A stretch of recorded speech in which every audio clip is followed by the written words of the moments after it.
Thank you. So I'm going to give a short talk today about career transitions, and it is interesting that the first 4 or 5 people that I met this morning are going through a career transition. From my own point of view, in my own professional life, I've been made redundant. I've moved countries, I've grown teams, I've been promoted, I've changed my career.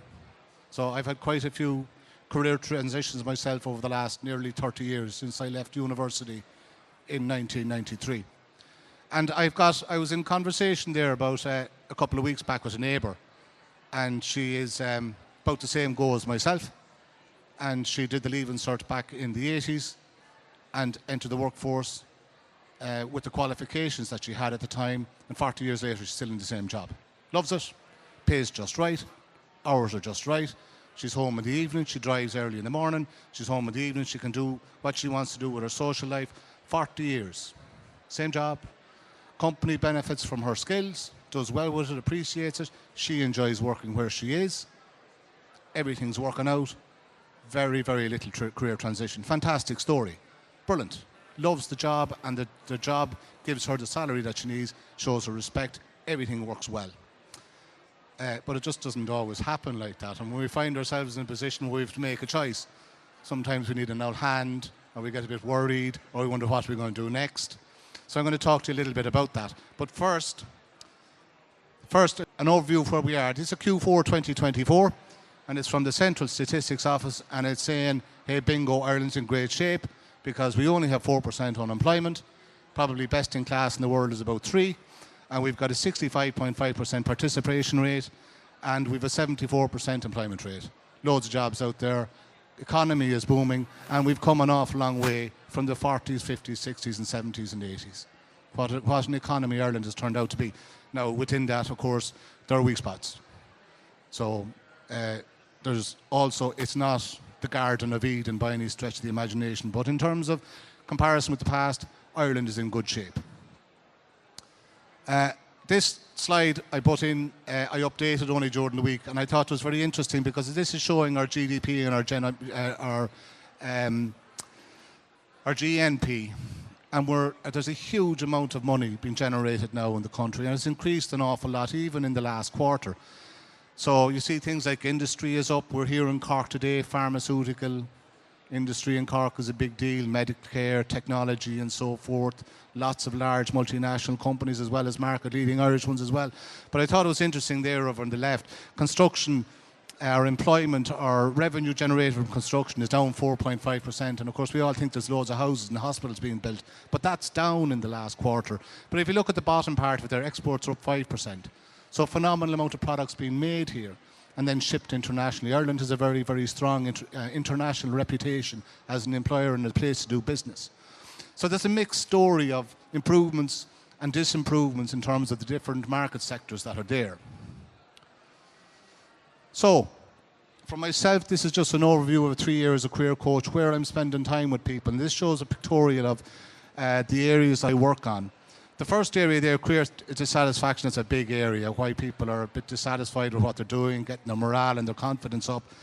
And there's our first transition sector, promotions. It's a transition. 20%, a lot of people come to work with me to get the skills that they need to take on more responsibility. Graduates starting out, to meet a lot of graduates here in Jobs Expo, to work with them to craft a professional persona so they can take their academic expertise and bring it into the marketplace. I do some pro bono work as well, returning to corporate life. People who are off maternity leave or paternity leave, or they've had some family issue at home, and also moving locations. So I also meet people who are moving into the country. That's just a snapshot of the type of work that I do. But for today, some experiences about people that I've worked with who are on their career transitions and how they chose their best path. So within this story, and implicit within it is not just, we're going to talk about CVs, of course, and LinkedIn profiles and all the standard things that you need to have in place in order to present yourself in the workplace in an effective and competitive manner. There's also a lot of mindset stuff. Not all people get afraid, they get worried, they get a bit uncertain. They lose motivation, the morale dips, all this kind of stuff. So this is all this is all just an equally important part of it. So I've got 3 cases here from the last 12 months of people that I work with. It's confidential, of course, in terms of I'm keeping their anonymity. And I'll tell you about what these people were able to do as they managed their career transition. So this particular slide and this particular person is about values, our own personal values. This particular person is probably in her 40s. She had been working for over 20 years, a brilliant multitasker insofar as I could see from working with her, conscientious and responsible, had been working in the recruitment industry, would you believe, during that time. But she found herself in a tough spot. Her boss had changed, the approach was different, she became overloaded and the stress that came with that. Very, very loyal to that company, was grateful to that company for the work they had given to her and was keen to repay that. And this particular person was going through a tough time. She couldn't sleep, she wasn't eating well. The circumstances in work in terms of the relationships that were there were posing a problem for her. So she wanted to do something about it. She got in contact. And one of the very interesting things about her was because she had been through a difficult time over a period of a couple of years, her first statement out of her mouth was, "Daragh, I want to get out. I've enough of this, I'm out." And probably one of the first things that I can do, because it's not my place to say whether someone should leave or go, is hang on, let's take our time here. And so we did. We started to get to work. We started to get to work on the challenges that she had in terms of the relationships that were there and with the workload. We brought a bit of stability into the way she was thinking. Often I get people that I work with, their first thing is I need to get out of this job. I'm kind of saying, well, hang on a minute, now you've got time. Let's look after your income, let's look after your responsibilities that are there as well. We can figure this out. So she went back and she knuckled down. We started to grow her confidence and morale again. She started to learn how to better articulate the person that she is so that she could craft it so that when she would go to interview, she'd be able to properly state who she was. She put another 6 weeks in there. She negotiated with her boss in terms of the issues that she had. She didn't get what she wanted out of it, but she handled it professionally. Better to handle things professionally than close the door, slam it. And then a couple of weeks later, she said, "Look, Daragh, I want to leave now. I'm ready to go. I know I've got some risk here, but I'm going to do it." So she did. For two and a half months, 3 months, she was out looking for work. She got the interviews. Then she got the job offer. And there it was for her, the company that had been waiting for her. So what she'd actually done in this case was this. Instead of taking that one big decision that I'm sick of this, I'm not putting up with this anymore, my values were being infringed upon. I'm going. She broke it down to little decisions. She gave herself the time. She regained her confidence and her morale. And she went out there and she got herself in a position to compete for work. And why wouldn't she get it? Because she was a highly talented person. She just had forgotten. So her values were being, I suppose, in some way infringed upon by the organisation she was working for. They're lost now. The company she went for, they're gain.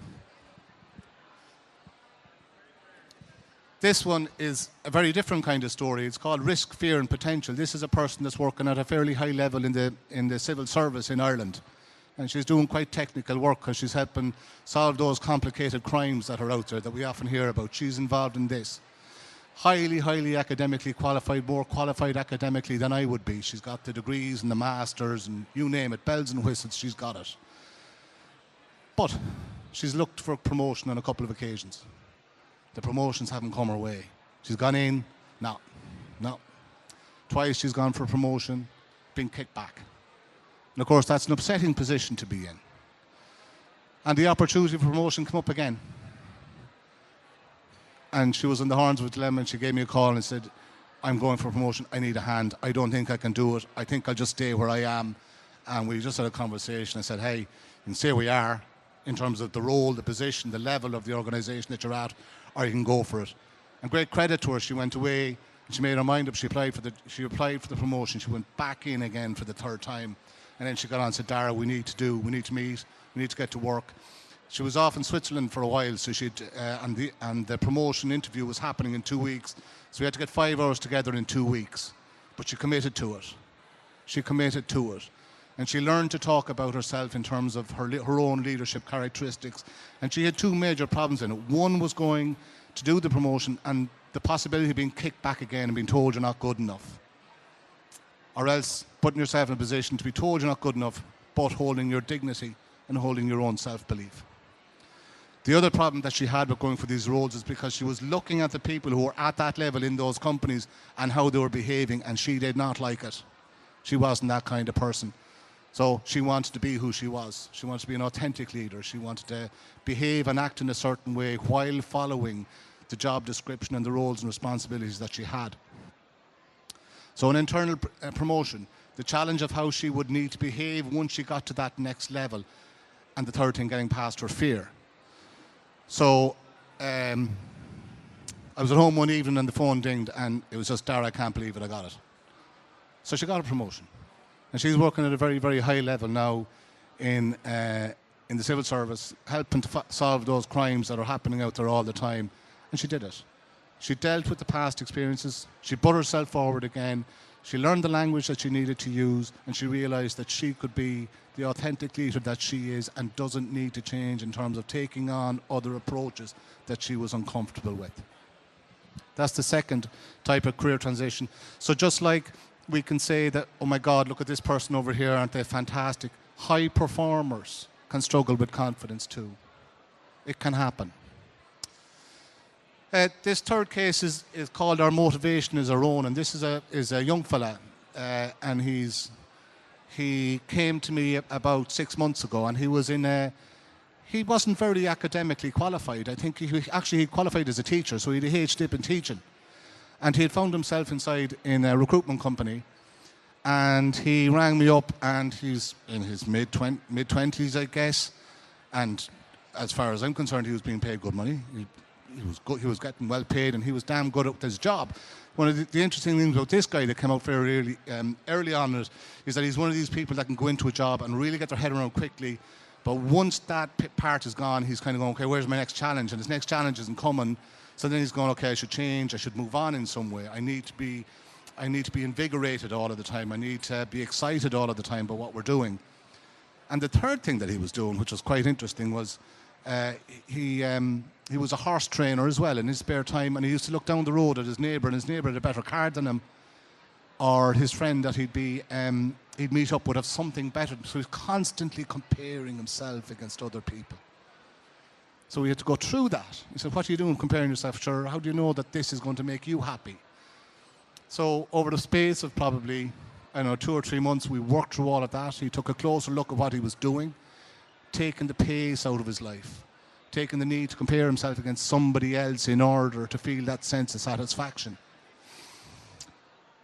One of the really interesting things about this guy, because this guy was great, he's a musician. He played the fiddle. He had a phenomenal network, and it's a good point now for me to mention networks. Not only is he a musician socially, but professionally, because he was in the recruitment industry, he knew so many people. And he never dawned on him that when he was out socially with them, he could find out what's going on in their area and have the conversation. So he started to do that as well.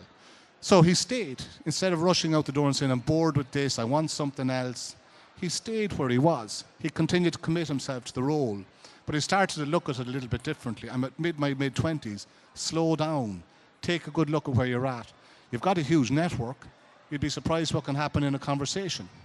So the comparisons that he was making, that somebody has a better car, somebody has a bigger house, someone has a newer jumper, they weren't helping him. So he learned to appreciate what he had, and what he had was what I considered, even between ourselves here, that I never said to him, he was doing well. He had done very, very well, and he began to appreciate that a bit more. So that's how coaching him in there, taking the best choice for ourselves on a long-term basis. So there are 3 very different examples. You've got a person who's having a difficult relationship in work, really wants out, is very, very highly stressed, learns how to negotiate that exit, and while negotiating that exit, finding her voice again. Second is a highly qualified, highly capable person going for promotion after being knocked back, confidence and morale on the floor, picking herself up, I can do this, and doing it. And third, the young fella who's out there, who's got a good job, with a good income, and is using comparisons to almost put himself down and push himself into a decision that maybe someday he'd regret, and realising, take things a little bit slowly. I've got the time. I'll figure this out. And I've got a network out there, And isn't it great to be able to access information amongst friends? So, for us, there's ups and downs for every single one of us. I told you at the off-start. I've been laid off, I've been promoted, I've been in factories that closed, I've been in offices that opened. So you've got trade-offs and you've got to do it. You've got trade-offs when these changes happen. Are your financial needs stronger than your security needs? Are your technical needs or your education needs more important? You've got 5 or 6 basic needs. Sometimes you've got to do a job that you don't really like because the money's great. And that's okay, you do your best. When you're involved in your career transition or you're working with someone, get engaged. You've got to put the effort in, you've got to try. It's not meaning to say it's the only thing you do, but like everything else, the more you put in, the more you take out. The different factors at play when you're transition, the family, you may have a young family or a family that you need to consider when you're doing it, your financial well-being, and your own health and potential. So all those things are factors when you're doing this. And of course, these very fragile but very, very powerful things, healthy levels of confidence, morale and mindset. They're important. I met someone a while ago and they had a year and a half, no one answered their CV. I can't remember when Ireland was like that. There was a time when you got your CV in somewhere, you got a response. So, confidence, that would hurt anybody's confidence. And sometimes family and friends and colleagues, no matter how well-intentioned they are, they're just not in a position to give you the support that you need. They may not have the qualifications, they may not have the experience. So just to bear that in mind, there's support out there. You're not the only one. And it can be done. So, I think Trishawn is, I don't know, anyway, that your favourite social media platforms, I'm a 52-and-a-half-year-old man, but I have LinkedIn and I have Instagram and I have Facebook, and there's my QR code. So if you want to follow me, I'm active in all of these different areas. Well, not active, but I have a presence, I suppose. And I often put up advice or different pieces of information. So that's what I have to say. I think, am I on time? Oh, yeah, great. Thank you very much.